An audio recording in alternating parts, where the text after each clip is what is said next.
Hi every one. ഞാൻ ഇന്ന് രാവിലെ എണീച്ചിട്ട് ലൈബ്രറി പോവാട്ടോ. ഇവിടുത്തെ യൂണിവേഴ്സിറ്റിയിലെ ലൈബ്രറി പോയിരുന്നു പഠിക്കുക എന്ന് പറയുന്നത് ഒരു അടിപൊളി പരിപാടി. ഇവിടെ എനിക്ക് സ്റ്റഡി ലോഞ്ച് ഉണ്ട്. സ്റ്റഡി ലോഞ്ചിലാണെങ്കിൽ നിറയെ ആൾക്കാരിങ്ങനെ വന്നുകൊണ്ടേയിരിക്കും.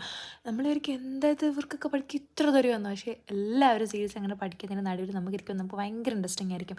എൻ്റെ കയ്യിരിക്കുന്ന പിന്നുള്ള ഈ ഒരു സാധനം കണ്ടോ, ഇത് ഇവിടെ ESN എന്ന് പറഞ്ഞ കമ്മ്യൂണിറ്റി സ്റ്റഡി മാരത്തോൺ നടത്തുന്നുണ്ട്. അതുകൊണ്ടിട്ട് തന്നെ ഞാനാണെങ്കിൽ ഇതിൻ്റെ ഈ ഒരു അഡ്വർടൈസ്മെൻറ്റിന് വേണ്ടിയിട്ട് ഇന്ന് ആ സ്റ്റഡി ലോഞ്ചിന് അവിടെ കൊണ്ടിടും. ഓക്കെ, അപ്പോൾ എല്ലാ സാധനങ്ങളും കയ്യിലെടുത്ത് ബുക്കും ലാപ്ടോപ്പും ഒക്കെ ആയിട്ട് കേട്ടോ ഞാൻ പോവാറ്. അവിടെയുള്ള എല്ലാ ആൾക്കാരും ഇങ്ങനെ രാവിലെ വന്നു കഴിഞ്ഞാൽ എല്ലാവരും വൈകുന്നേരങ്ങളിലൊക്കെ ആയിട്ടായിരിക്കും തിരിച്ച് വീട്ടിൽ പോവാറ്. അതുവരെ ഇരുന്ന് ഇങ്ങനെ വായിക്കും. ഇപ്പം നമുക്ക് ഫുള്ളി ഫിൽഡായിരിക്കും. രാവിലെ പോയി കഴിഞ്ഞാൽ കുറച്ച് കിട്ടുള്ളൂ. പക്ഷെ ഞാൻ അവിടെ ചെന്നിരുന്ന് കുറച്ച് കഴിഞ്ഞപ്പോഴത്തേക്കും എനിക്ക് ദേഹം വേദനിക്കാൻ തുടങ്ങി. ഇത് കണ്ടോ, ഇവിടെ പുറത്ത് സിഗരറ്റ് ഇങ്ങനെ കിട്ടുന്ന മെഷീനാണ്. ജസ്റ്റ് പൈസ അങ്ങോട്ട് ഇട്ട് കൊടുക്കുക, സിഗരറ്റ് ആ മെഷീൻ വരും. അങ്ങനെ വയ്യാത്തത് കൊണ്ട് ഞാൻ തിരികെ ഡോക്ടറെ കാണിക്കാൻ വേണ്ടിയിട്ട് പോയി കേട്ടോ. അപ്പോൾ അവിടെ ഡോക്ടറെ കാണിക്കുന്ന രീതിയൊക്കെ എന്ന് വെച്ച് കഴിഞ്ഞാൽ നമ്മൾ ആദ്യമായിട്ടാണ് ഞാൻ പോകുന്നത് കൊണ്ട് അപ്പോയിൻമെൻ്റ് ഒന്നും എടുക്കണ്ടായിരുന്നു. കാരണം എനിക്ക് ഹൗസ് ആർട്സിന് രജിസ്റ്റർ ചെയ്യണമായിരുന്നു.